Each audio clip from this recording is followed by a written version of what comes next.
걸림돌이라는 제목으로 말씀을 나누겠습니다. 먼저 걸림돌이라는 것은 길을 걸을 때 걸려 방해가 되는 돌, 혹은 일을 해 나가는 데에 걸리거나 막히는 장애물을 말합니다. 아마 인생을 살아가다 보면 이런 걸림돌에 한 번쯤, 아니 어쩌면 여러 번 걸리게 됩니다.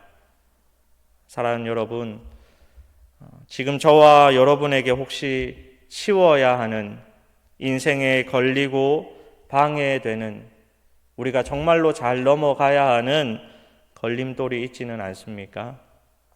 오늘 저와 여러분의 인생 가운데 있어서는 안 되는 신앙의 걸림돌이 무엇인지 알고 그것을 잘 치우고 그것을 잘 넘어가서 우리의 인생길이 걸림돌이 많은 인생이 아니라 은혜가 넘치는 길이 되기를 바랍니다.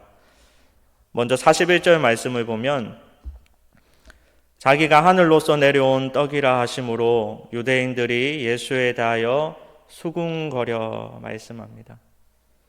예수님께서는 자신을 소개하시면서 하늘로서 내려온 떡이라 말씀을 하시는데 이 말을 듣고 있던 유대인들이 수군수군대기 시작합니다. 여러분, 왜 유대인들이 수군수군대고 있을까요? 그 이유는 자신들이 알고 있던 예수님에 대해서, 그리고 예수님이 자신을 소개하는 것이 다르기 때문입니다. 그들은 예수님의 육신의 아버지 요셉을 알고 어머니 마리아를 다 알고 있습니다. 그들과는 다 아는 사이입니다. 또 예수님이 그들의 아들인 것도 알고 있었습니다. 그런데 예수님은 자신이 하늘에서 내려왔다라고 말하고 있기 때문이죠. 그래서 수군대기 시작합니다. 여기서 우리는 첫 번째 신앙의 걸림돌을 찾았습니다. 바로 첫 번째 걸림돌은 아는 것입니다. 신앙생활을 하다 보면 내가 알고 있던 것들 때문에 신앙의 걸림돌이 되는 경우가 생각보다 많습니다. 쉽게 생각해 봤을 때 우리 성경에 기록되어진 하나님의 역사 가운데 홍해가 갈라진 사건이 있습니다. 여러분, 이것을 어떻게 설명할 수 있을까요? 설명할 수가 없죠. 그리고 가나의 혼인잔치에서 물이 포도주가 되는 사건이 있었습니다. 여러분, 이것도 어떻게 설명할 수 있습니까? 물만으로 포도주가 되는 일은 절대로 일어날 수 없다고 합니다. 왜냐하면 포도주는 포도와 알코올 성분이 반드시 있어야 되기 때문입니다. 이성적으로는 이해되지 않는, 내가 아는 것과는 전혀 다른 그런 상식이라고 하는 것에서 벗어난 사건들이 성경 곳곳에는 기록되어져 있습니다. 그래서 이것을 연구하는 사람, 이것이 사실이 아니다라고 밝히려고 노력하는 사람들도 꽤 많이 있다고 합니다. 성도님 여러분, 여러분은 이 사건들을 어떻게 이해하고 있습니까? 또한 우리가 신앙생활을 하다 보면 은혜에 대해서, 복에 대해서 이야기할 때가 있습니다. 그것을 이야기할 때 빠지지 않는 것이 있죠. 더 많이 헌신하고 더 많이 봉사하고 더 하나님께 드리는 인생을 살 때 은혜가 오고 복이 온다라고 이야기를 합니다. 만약 그렇게 되면 저와 여러분이 가지고 있던 시간과 물질과 여러 가지 체력들을, 힘들을 쏟아 부어야 되는데 세상적인 지식으로만 보았을 때 그것은 도무지 이해가 되지 않습니다. 내 시간이 마이너스가 되고 내 물질이 마이너스가 되고 내 체력이 마이너스가 되는데 어떻게 그것이 더하기가 된다라고 말을 합니까? 말도 안 되는 일입니다. 그래서 저 멀리서 신앙에 열심을 다하는 사람들을 바라보는 세상 사람들은 안타깝고 미련하게 바라보는 우리 주변의 사람들도 있습니다. 이렇듯 아는 것, 내가 상식적으로 이해할 수 있고 이해되는 것만 바라보는 이 걸림돌은 하나님의 영적인 것, 기적을 가리는 안타까운 결과를 낳게 되는 것입니다. 저와 여러분이 믿을 때 구원을 받고 저와 여러분이 그 가운데 믿음을 행할 때 하나님의 은혜를 받는 것입니다. 내가 아는 것보다 더 크신 전능하신 하나님을 믿고 그 기적을 믿고 크신 하나님의 은혜와 사랑을 기대하고 기도하여서 그것을 누리는 저와 여러분 되기를 바랍니다. 다시 본문을 보면 49절과 50절 말씀입니다. 너희 조상들은 광야에서 만나를 먹었어도 죽었거니와 이는 하늘에서 내려오는 떡이니 사람으로 하여금 먹고 죽지 아니하게 하는 것이니라. 여기서 두 번째 걸림돌을 찾았습니다. 두 번째 걸림돌은 바로 기복신앙입니다. 기복이라는 것은 빌기자를 쓰고요. 그리고 복자를 써서 복을 바라는 신앙을 기복신앙이라고 합니다.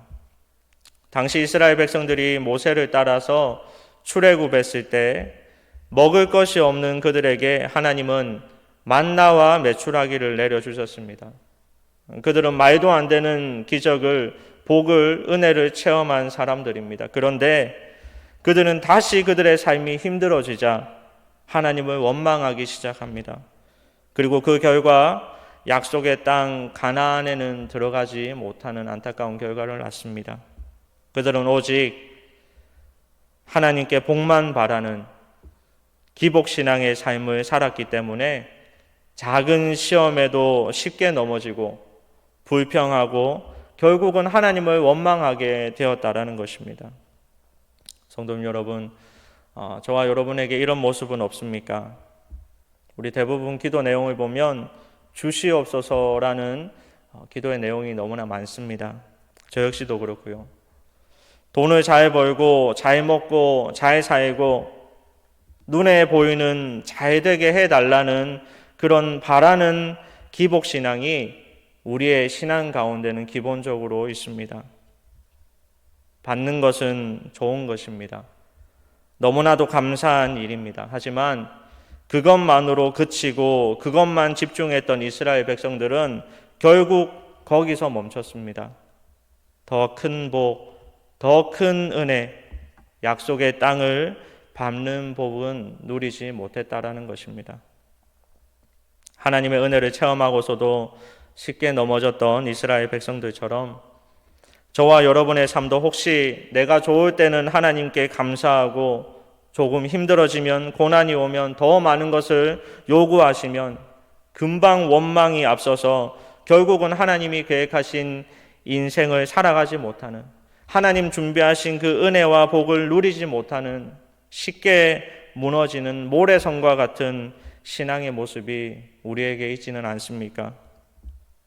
사랑하는 여러분, 우리에게서 반드시 제거해야 하는 기복신앙에만 집중하는 그 걸림돌을 넘어서서 그보다 더 크신 은혜를 주신 하나님을 믿고 어떠한 상황에도 순종하고 천국을 사모하면서 말씀에 순종하며 살아가는 하나님의 놀라운 복을 누리는 저와 여러분 되기를 바랍니다. 마지막으로 51절 말씀을 보겠습니다. 나는 하늘에서 내려온 살아있는 떡이니 사람이 이 떡을 먹으면 영생하리라.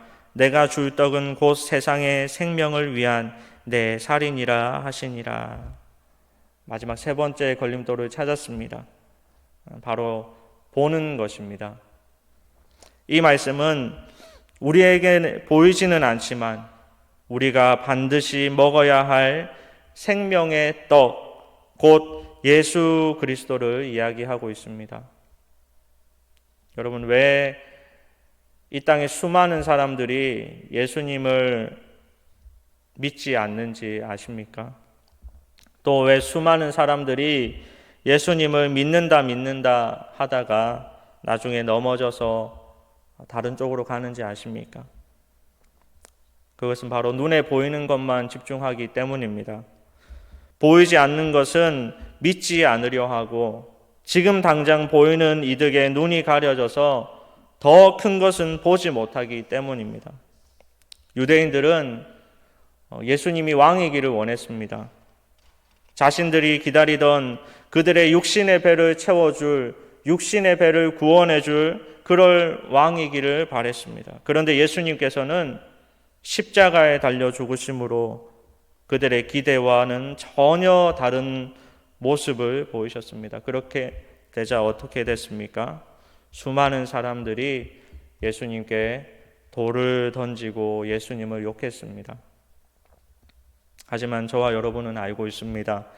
예수님은 육신의 구원보다 더 중요한 영의 구원을, 영원한 것을 위해 자신을 희생하고 이 땅에 오셨습니다.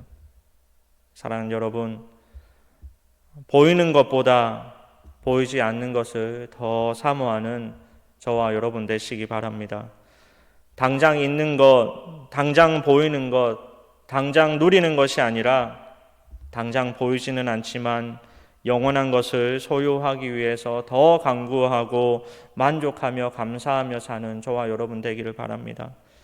우리가 살아가는 세상에 너무나 많은 것들이 있어서 그것으로 우리의 영혼을 가리려고 할 때 조용히 눈을 감아서 살아계신 하나님을 바라보는 복된 인생이 되기를 바랍니다. 말씀을 정리합니다. 오늘 반드시 제거하고 넘어가야 하는 걸림돌 3가지를 이야기를 했습니다. 아는 것, 기복신앙, 바라는 것, 또 보는 것. 안다는 것과 복을 바라는 것, 그리고 보이는 것은 결코 나쁜 것은 아닙니다.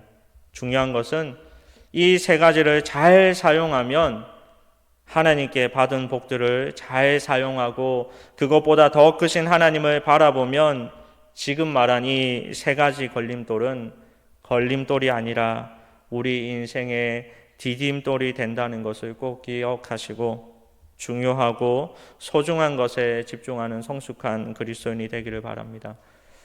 지금은 주님을 기다리는 대림절 기간입니다.